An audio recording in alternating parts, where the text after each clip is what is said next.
বন্ধুরা, আপনারা সবাই কেমন আছেন? আজ চলে এসেছি রান্নার এক নতুন রেসিপি নিয়ে। আজ আপনাদের দেখাবো হাতে মাখা সোয়াবিন। এই সোয়াবিনের জন্য আমি এই ফরচুনের সোয়াবিনটা নিয়ে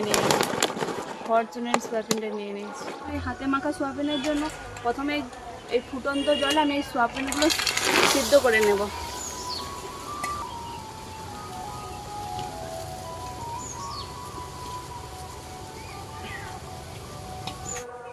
আমি ঢাকনা দিয়ে 3 থেকে 4 মিনিট এগুলো ভালো করে সিদ্ধ করে নেব।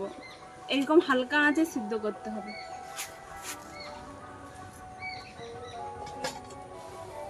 সোয়াবিনগুলো সিদ্ধ হয়েছে, এবার আমি তুলে নেব। ভালো করে জল ঝরিয়ে ঝরিয়ে তুলে নেব।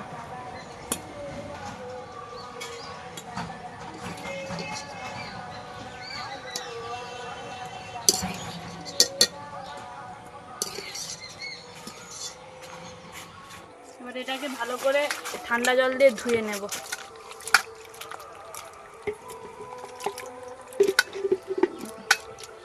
যাতে একটা গন্ধ থাকে, এটা এরকম করে ভালো করে ধুয়ে নিলে আর গন্ধটা বেরিয়ে যাবে।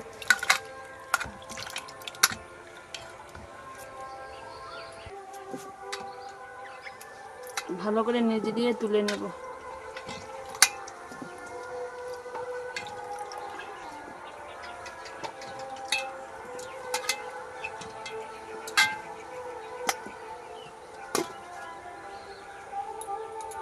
এই হাতে মাখা সোয়াবিনের জন্য এটাকে পুরোটাই কিন্তু হাতে মাখতে হবে।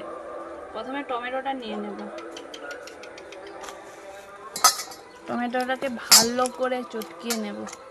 ভালো করে হাত দিয়ে মাখিয়ে নিতে হবে। এই পুরো রান্নাটা কিন্তু হাতে মেখেই, তাই জন্য এর নাম হাত মাখা সোয়াবিন।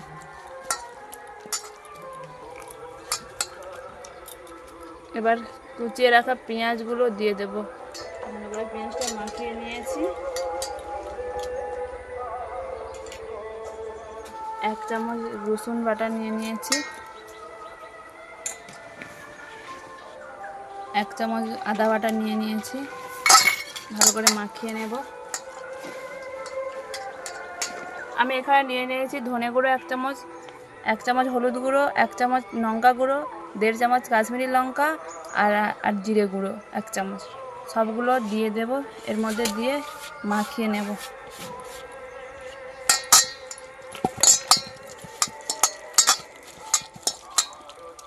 এটা ভালো করে হাত দিয়ে মাখতে হবে।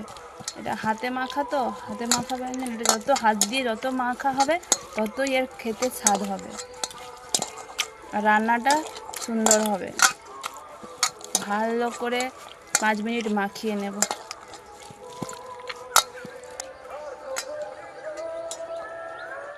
পরিমাণ মতন লবণ দিয়ে দেব। ভালো করে মেখে নেব। 1 চামচ গরম মশলা দিয়ে দেব। ভালো করে মেখে নেব। হাতে মেখে করা হয় বলে এর নাম হাতে মাখা সোয়াবিন। আমি সোয়াবিনগুলো আবার ভালো করে একবার নেড়ে দেব। এর পুরো জলটাই সোয়াবিন থেকে বের করাতে হবে। মানে একটু জল যদি না যেন না থাকে, তাই তো? হ্যাঁ, না হলে এর গায়ে মশলা ঢুকবে না। আচ্ছা, মানে একদম ভালো করে নিচে নিলে মশলাটা ভালো ওর মধ্যে পেস্ট হবে, মিশে যাবে জল একদম। বেরিয়ে গেলে মশলাটা ঢুকবে ভিতরে। এর থেকে পুরো জল বের করে নিতে হবে। যত জল ঝরানো, ভালো করে জল ঝরানো হবে তত ভালো মশলাটা ঢুকবে এই সোয়াবিনের ভিতরে।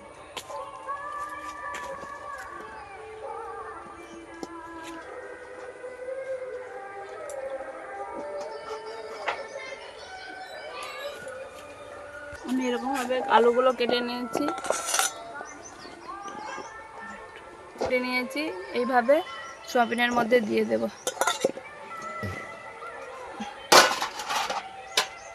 আর 4টা কাঁচা লঙ্কা দিয়ে দেব। ভালো করে মেখে নেব। ভালো করে মাখতে হবে যাতে মশলাটা পুরো সোয়াবিনের মধ্যে আর আলুর মধ্যে ভালোভাবে মাখানো হয়। ভালো করে হাত দিয়ে ভালো করে এভাবে মাখতে হবে।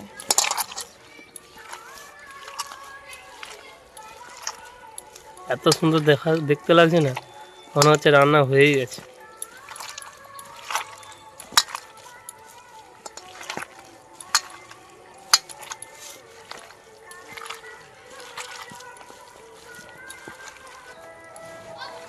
এটাকে সোয়াবিনের হাত বেনুয়াও বলে, আর কি সোয়াবিনের হাত ব্যঞ্জনও বলে, হাতে ও, মাখা অনেক নামে সোয়াবিনের ব্যঞ্জন। অনেক নামেই হয় তাহলে। এটা কিন্তু পুরোনো দিনের রান্না।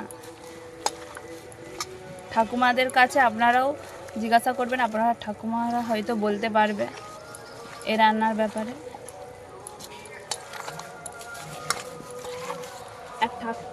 এক ঠাকুমার থেকেই আমার এই রান্নাটা শেখা।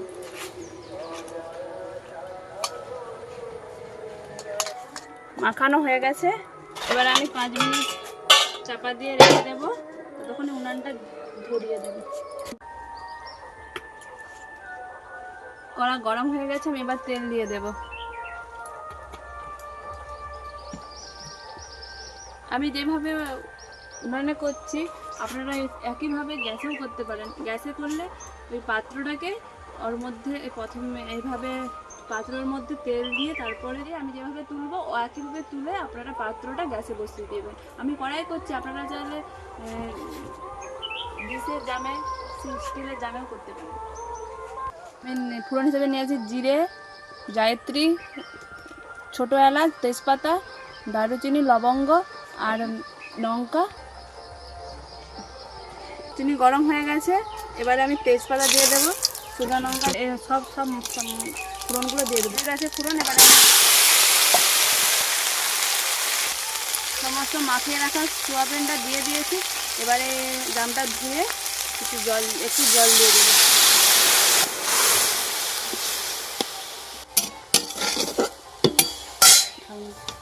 এবারে ঢাকনা দিয়ে দেব, ভালো করে চাপা দিয়ে দেবো যাতে না এর ভাপটা বেরিয়ে যায়।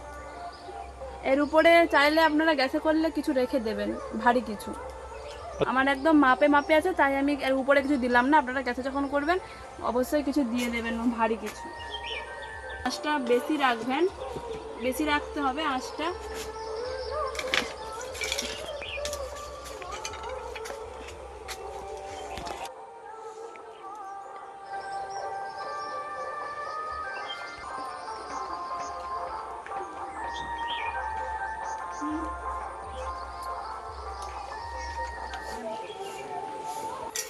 বন্ধুরা একটা জিনিস দেখাচ্ছে দেখুন, এই গাছটা আপনারা দেখতেন, এই দেখুন গাছটাতে কত সুন্দর ফুল হয়েছে দেখুন, দেখছেন খুব দারুণ হয়েছে না?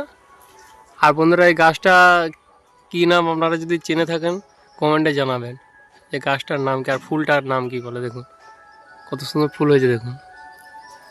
এর আগেও এই গাছটা আপনাদেরকে দেখিয়েছি।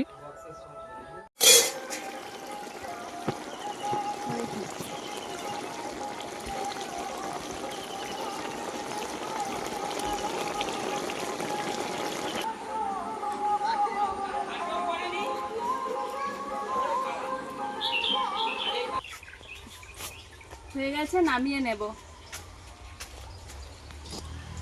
উফ, দারুণ হয়েছে, দারুণ। ও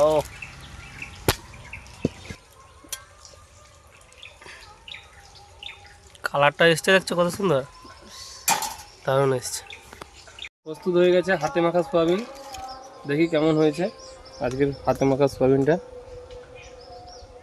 এমনি তো সোয়াবিন আমরা বাড়িতে বানিয়ে খাওয়া হয়, কিন্তু আজকের যে রেসিপিটা সম্পূর্ণ আলাদা। দেখেছেন তো কীভাবে রেসিপিটা প্রস্তুত করা হলো। আজকের রেসিপিটা সম্পূর্ণ একদম আলাদা হয়েছে দেখুন। বন্ধুরা এটা আপনারা রাতে ভাতের সাথেও খেতে পারেন, আর রাতে রুটির সাথে আপনারা রান্না করতে পারেন, খুব দারুণ লাগবে।